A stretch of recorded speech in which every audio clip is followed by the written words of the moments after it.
भारतीय जनता पक्षाच्या लोकांची राज्य करण्याची पद्धत ही नक्कीच कपट आणि कारस्थानाची. कपट आणि कारस्थान राजकारणामध्ये कोणी आणला असेल गेल्या 10 वर्षात अत्यंत क्रूर पद्धतीने, ते भारतीय जनता पक्षाच्या लोकांनी आणलं. आपल्या विरोधकांना तुरुंगात टाकणं, विरोधकांच्या कुटुंबियांचा छळ करणं, मित्रपरिवाराचा छळ करणं, अशा अनेक गोष्टी केलेल्या आहेत. हल्ले करणं, हल्ले घडवणं, बदनामी करणं. हे सत्य आहे की या देशातल्या राजकारणातला सुसंस्कृतपणा हा भारतीय जनता पक्षाने आणि त्यांच्या बरोबरच्या लोकांनी पूर्णपणे खतम केला. हे सत्य आहे. नरेंद्र मोदीजी असतील, अमित शहाजी असतील,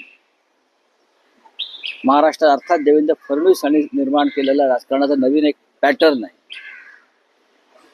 मागच्या 5 वर्षात हे आम्ही अनुभवलंय, आम्ही पाहिलेलं आहे. त्याच्यामुळे प्रत्येकाच्या मनामध्ये एक आग आणि संताप नक्कीच आहे. आता महाराष्ट्र काँग्रेसच्या अध्यक्षांनी त्यांना जी उपमा दिलेली आहे ते त्यांचं मत आहे, ते त्यांचं मत आहे. पण हे बोलण्याची वेळ आपल्या राजकीय विरोधकांवर काय येते याचं आत्मचिंतन भारतीय जनता पक्षाने केलं पाहिजे. आता हर्षवर्धन सकपाळ औरंगजेब म्हटले म्हणून भाजपचे लोक त्यांना अफजल खान म्हणतील, बाकी काय, तर अजून काही म्हणतील, चंगीज खान म्हणतील. हे किती काळ चालणार? तुम्ही तुमच्या राज्य कारभारात सुधारणा केली पाहिजे. आज छत्रपती शिवाजी महाराजांची जयंती आहे ना, त्यांचा विचार तुम्ही मान्य करा की सगळ्यांना एकत्र घेऊन त्यांनी राज्य बनवलं.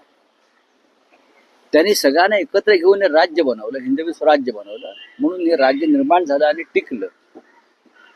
अशा प्रकारे ज्या प्रकारे या देवेंद्र फडणवीस शिवरायांचं नाव घेऊन किंवा मोदीजी शिवरायांचं नाव घेऊन राज्य करतायत, तसं राज्य त्यांनी कधी केलं नव्हतं. राऊतसाहेब, औरंगजेबाची कबर हटवण्यासाठी बजरंग दलानं आज आपल्या कार्यकर्त्यांच्या माध्यमातून राज्यभर आंदोलनाचं एक लक्षात घ्या, महाराष्ट्रात देशात राज्य कोणाचं आहे?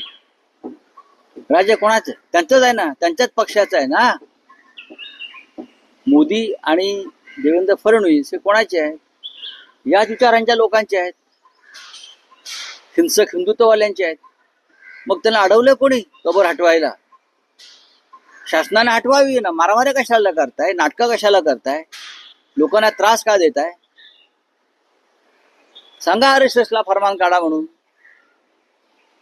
बजरंग दल, विश्व हिंदू परिषद हे RSSचीच पिल्लं आहेत ना, सगळी भाजपचीच पिल्लं आहेत. मग हे सगळं वातावरण खराब करून लोकांना त्रास देण्यापेक्षा तुम्ही शासकीय अध्यादेश काढा. हिंमत आहे काढण्याची? या क्षणी औरंगजेबाच्या कबरीच्या भोवती केंद्र सरकारचं पोलीस दल आहे. तर ते का ठेवलंय? संरक्षणासाठी. केंद्र सरकारचं पोलीस दल आहे आणि ती जागा केंद्र सरकारच्या अखत्यारीत आहे ना. मग ही नाटकं कशा करताय तुम्ही?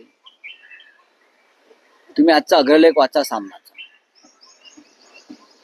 छत्रपती शिवाजी महाराजांनी काय शौर्य या महाराष्ट्राला देशाला दाखवलं, त्याचं स्मारक म्हणजे औरंगजेबाची कबर. महाराष्ट्रावरती हल्ला करण्याआधी किंवा हल्ला करायला येण्याआधी किंवा महाराष्ट्राशी पंगा घेण्याआधी त्या व्यक्तीनं संभाजीनगरला जावं आणि औरंगजेबाची कबर पाहावी आणि मग महाराष्ट्राच्या वाट्याला यावं, असं आम्ही सांगतो.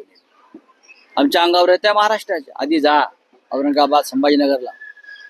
छत्रपती शिवाजी महाराजांनी औरंगजेबाची जी कबर तिथे खणलेली आहे ती कबर बघा आणि मग महाराष्ट्राच्या नादाला लागा.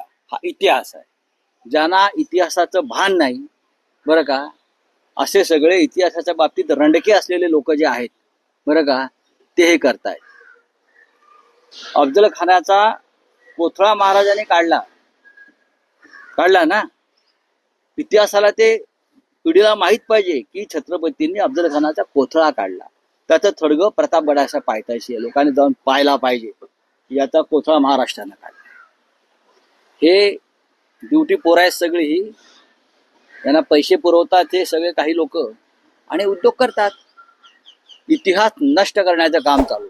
हा कोणता इतिहास निर्माण करताय तुम्ही? ही थडगी असायलाच पाहिजे. हा इतिहास आहे आमचा, हा आमचा शौर्याचा इतिहास आहे.